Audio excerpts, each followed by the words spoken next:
Lunch. Time. Live. Yes, sir. It is 12 o'clock. Time for Lunchtime Live.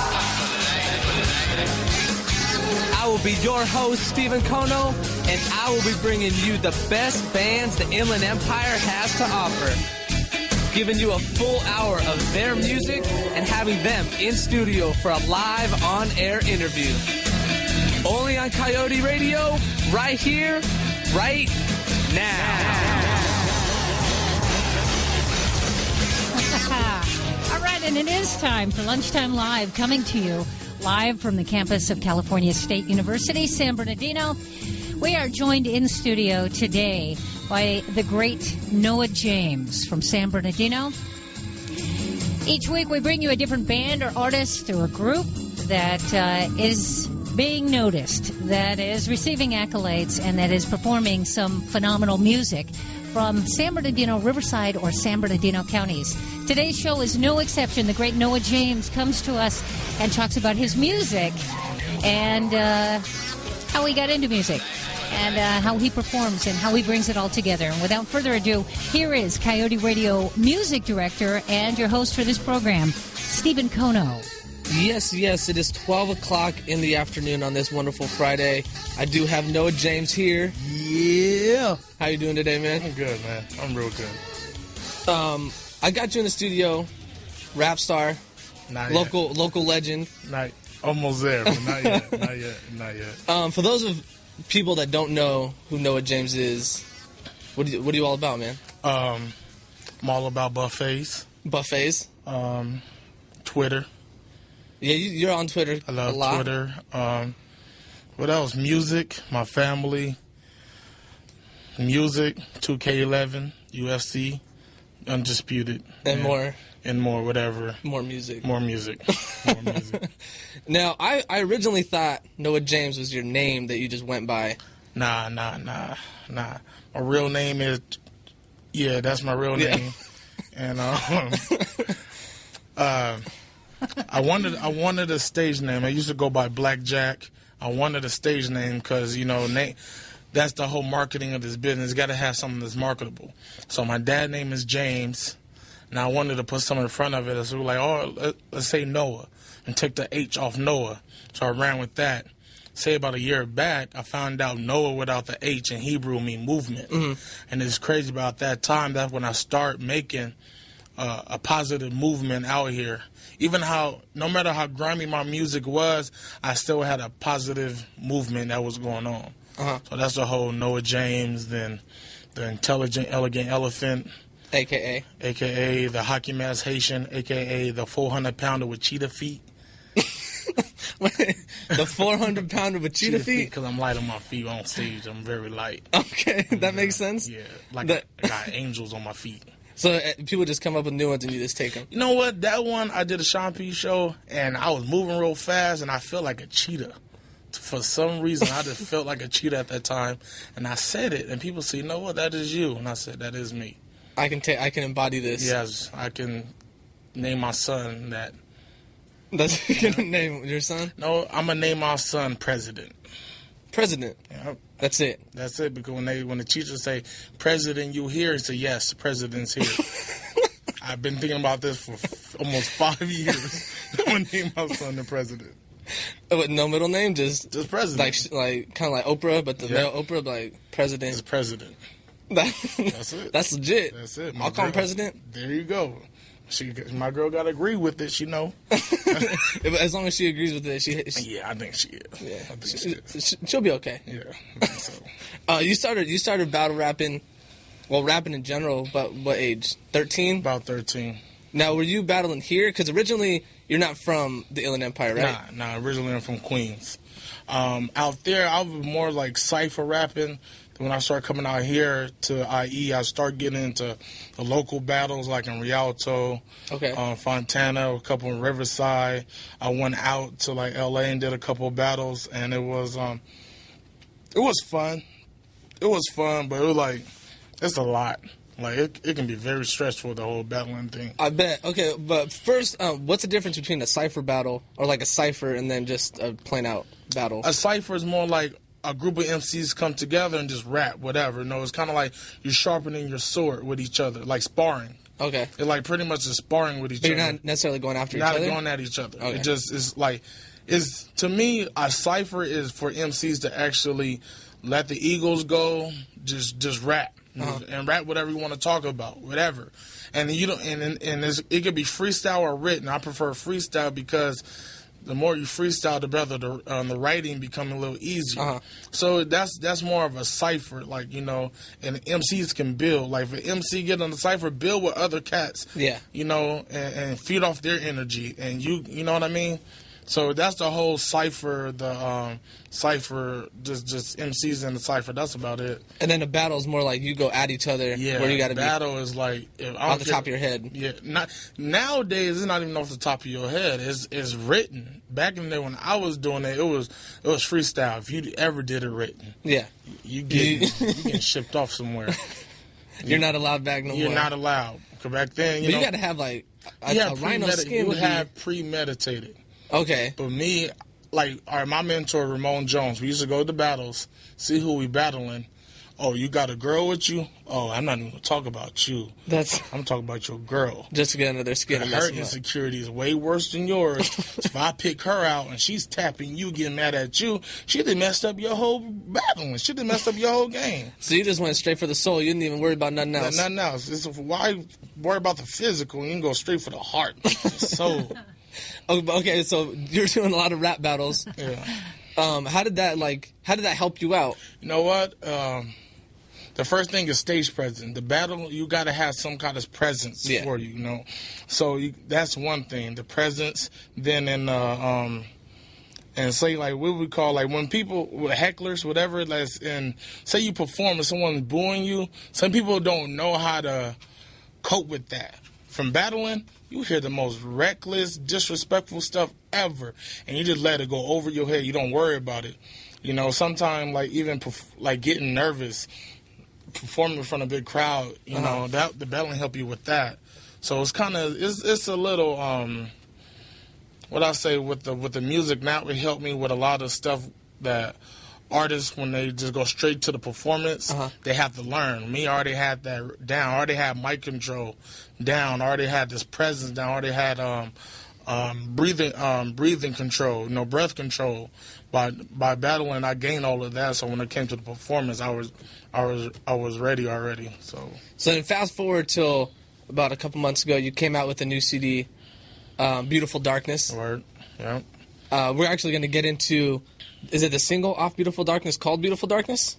Yeah. Okay, so it's the single off A Beautiful Darkness, and then after the song, we're going to get into like how you came out with that, the song, the title, and everything about that. All right, cool. We have Noah James here on Coyote Radio. Whoa! Being my size, walking a thin line, I just know I'm going through the surface. I conversate with the serpent, he require my service. He said, I give you everything you want, the love, the money, the power. I make it all worth it, you strengthen my rebirth to the surface. I asked how I do that, he said, let me guide you.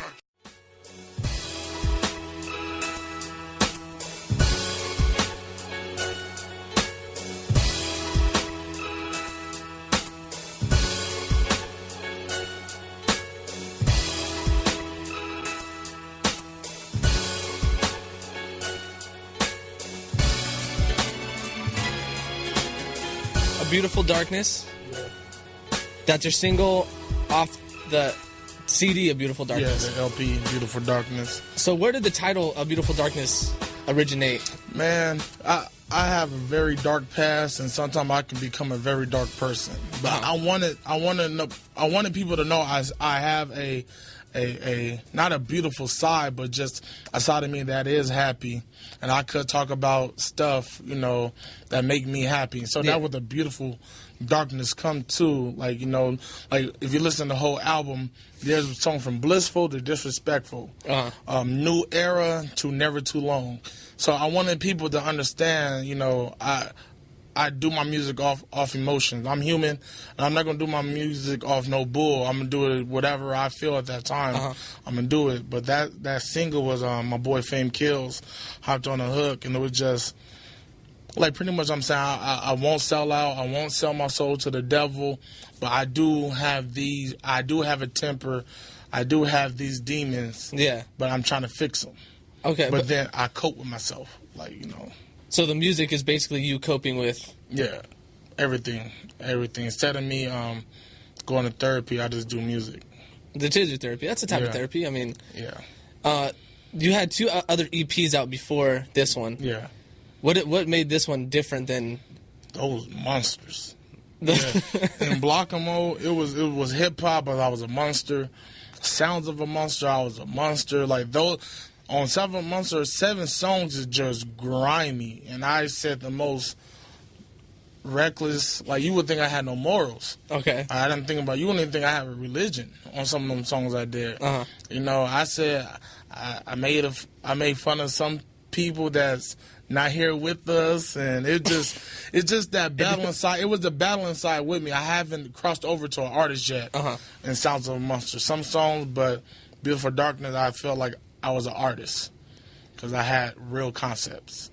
A little bit before, you just said that A Beautiful Darkness came from your past. You had a dark past. Yeah. We're going to go into a break right now, but after the break, I just want to get a little more, if you want to touch on your past and how it's helped you out. Yeah, I would do that. I would really do that. Right here on Coyote Radio. Woo!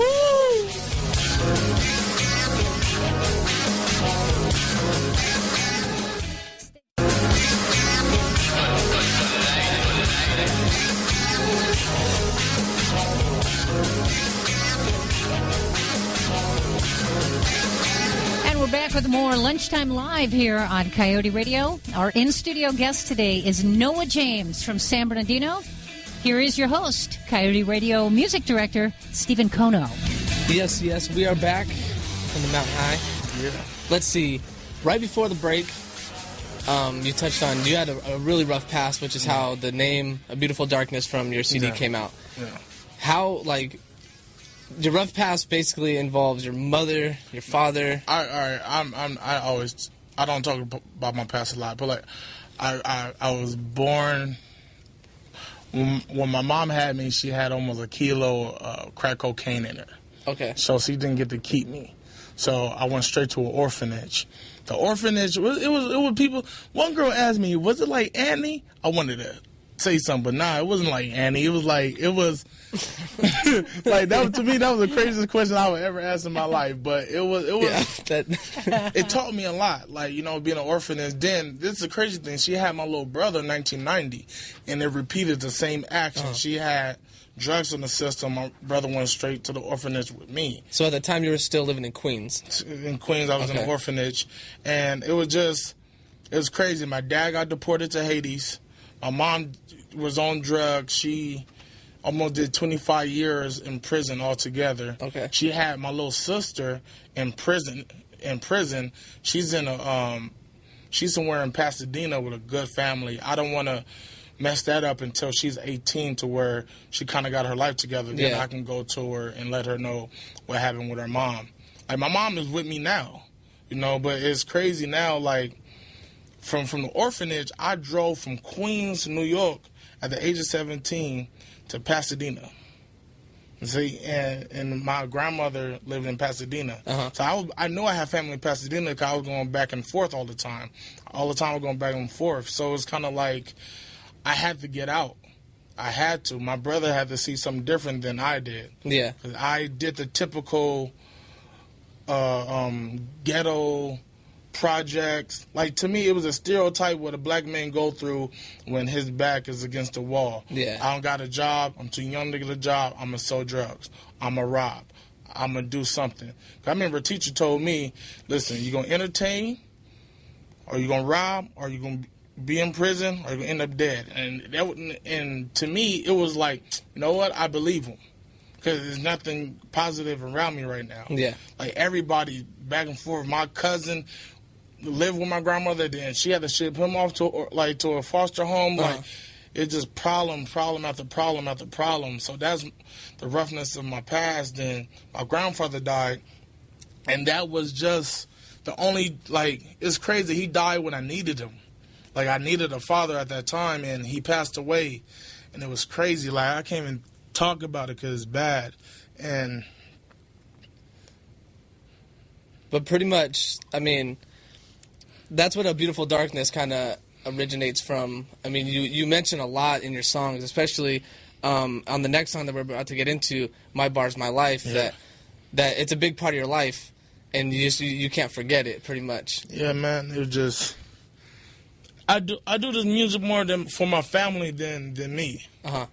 Because if I wasn't doing music, I wouldn't be here. I wouldn't be able to take care of my grandmother or none of this. So it was like, I'm doing this for my family, my grandmother, my little brother, my girl. Because with me, it's my music, but it's providing something for my family. I was able to buy a house at the age of 22. You know what I mean? So this music is way more than music, man. Yeah. People don't know. It's way more than music. I think the music is the 20%. Like, I want to be a fisherman among men. I want to cast something out so the youth or people who are going through the same thing I'm going through understand, and I'll pull you in and let you know, like, there's other resources that you can do, you know, if you're in that same situation. So with this music, man, it's way more, man. My grandfather, like, it been time when I got on paid dues, I said, I wish my grandfather was here, because he the reason I start even listening to music, the Bobby Blue Bland and B.B. King and Nat King Cole and Aretha, and my grandmother was dancing, and it was crazy at that time, because that's the only time I remember that I love life until now. For the last 4 years, I'm in love with life right now. But it's just, my grandfather's gone, and he's here, and I remember for 4 years, I pissed off at God. Like, I needed him. I don't want him. I needed him here because I didn't know, like, you know, I ended up going to jail. Then my brother ended up going to jail because we didn't have no guidance. Like, we didn't have nothing. My grandmother ended up getting cancer. So it's kind of like all this stuff just boom, boom, boom, boom, boom. Like, come on, man. I'm doing something right. I found my girl, and that's when I started becoming more... I'm going to start changing. I'm going to start being more righteous. And I tell all artists nowadays, like, I'm telling you, if you're righteous and you're just good-hearted, I promise you, you will go so far. And I'm here now. That's really cool, man. That it changed you that much to where that's where you're headed now, just to help other people and change their lives. Yeah. Actually, right now, we're going to get into the song just mentioned, My Bar's My Life, off A Beautiful Darkness by Noah James.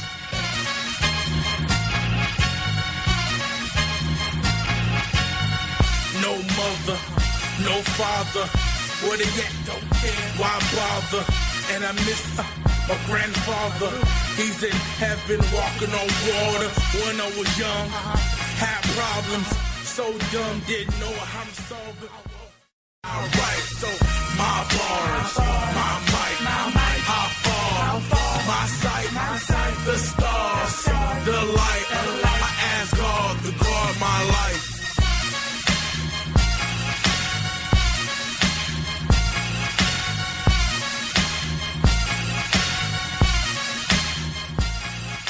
So back at basically age 13, battle rapping, moving to Pasadena. You decided to enroll into a community college. Yeah, just to learn how to write better. To learn how to write, because I know how to write lyrics, but I didn't know how to write, like, in a story form. Like, I want to learn how to tell stories better. So I just took a little English course, just learn how to, you know, write, just you know, because the more I start reading books, more I start learning how to write a little more. Then, you know, I had people help me out, like, you know, you should write in sentence, like paragraph form and stuff like that. So I started taking certain ways how to write, because I just wanted to get my story across.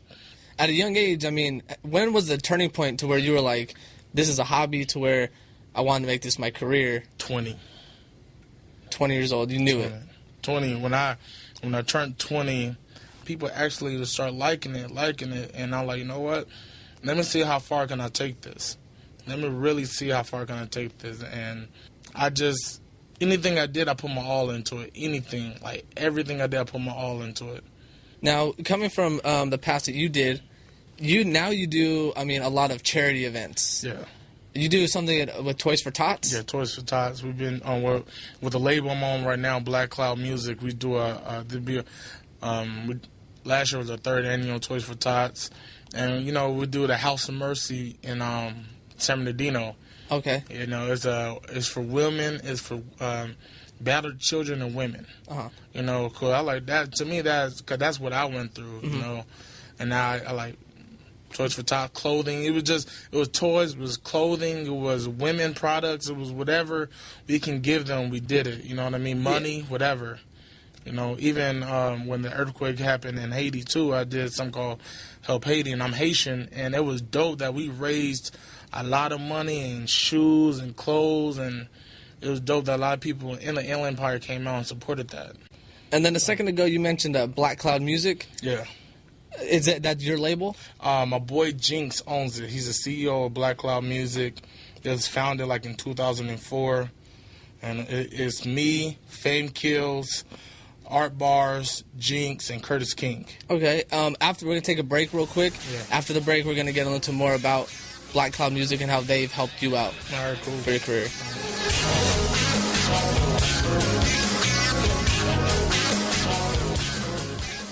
Yes, no, or maybe. So hey, pretty lady, can you be my baby?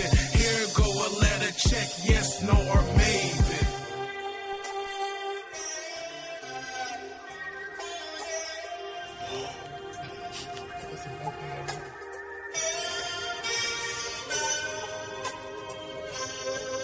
Now that was She Makes Me Smile by Noah James. Yep. Well, now, the big thing that we have got to get into is April 2nd, 2011. Noah James is, in fact, on Paid Dues, one of the absolute most massive independent hip-hop shows in the United States. Man. Now, I'm going to let you explain a little bit of what Paid Dues is and how you came to be invited on Paid Dues. Paid Dues is thrown by the same people who throw Rock the Bells, Guerrilla Union. This one is thrown with Murs, and the same people who throw the Smoke Out. Yep. So this one is thrown with Murs, and it's a big festival of independent artists, like what it means to be independent, like E40 and Murs and Immortal Technique and Tyler Kweli and Mos Def are like the epitome of what is independent. Yeah. So they're having like the Black Star reunion. Like I don't think people even seen that. Yeah. Like a lot of kids that are probably going to go don't even know what Black Star was. Slaughterhouse is crazy, and I'm on the West Coast stage with E40, Murs, Lil B, Nipsey Hussle, Black Hippie. Yeah, like to be on that stage is crazy. Like I was at Paid Dues last year. Okay. And Murs walking around. I'm looking. I seen a homie Prototype was on stage and walking around Satire and everybody. And I was like, man, I'm gonna be on the stage next year. And boom, it happened. It happened because I really put my mind to it. Like I want to be on Paid Dues. So I text everybody like, yo, hit up Paid Dues and Murs on Twitter right now. Say you want to see Noah James on Paid Dues. It was crazy that every day it happened. I just texted one, but every day it started happening. It was crazy. Everybody started hitting them up to a point where Murs told me, he DM'd me like, yo, give me your number. He called me like, yo, man, tell your people start hitting me up. Murs called like personal. Yeah, personal called me and said, please Noah, tell your people start hitting me up because you got it. He said, you got it. So okay, so that's probably the biggest one you have. What else do you have going for 2011? New CDs, shows. I'm dropping an EP called Intelligent, Elegant Elephant, Humble Powered. Drop a couple videos off that.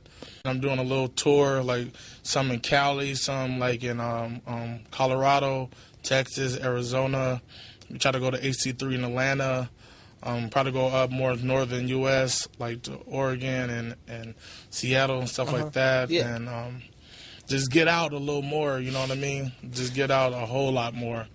So one more time, you just plug every outlet that you have. BlackCloudMusic.com, JamesForTheWin.com, BreakToYourFace.com, Twitter.com, Facebook, whatever. Google. You can Google me. And yeah, everything, man.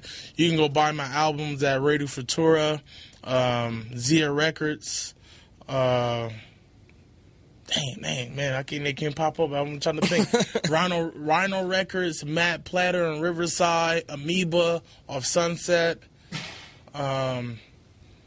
Tell you what, I'm going to let you think about it. We're going to get to the last song that you have to give us. It's called Take You Higher. Take You Higher. Again, off your LP, Yeah. A Beautiful Darkness. Yeah.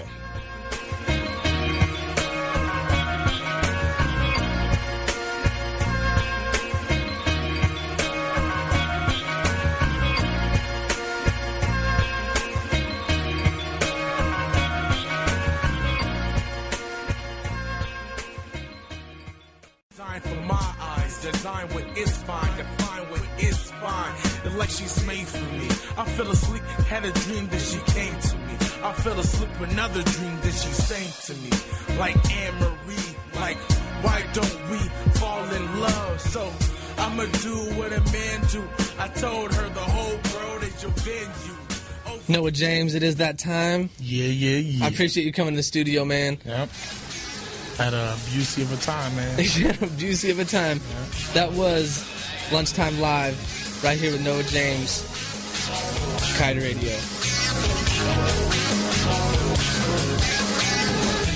For Stephen Kono and the entire staff of Coyote Radio and the Academic Computing and Media Department of Cal State San Bernardino, thanks for joining us. And join us next time on Lunchtime Live.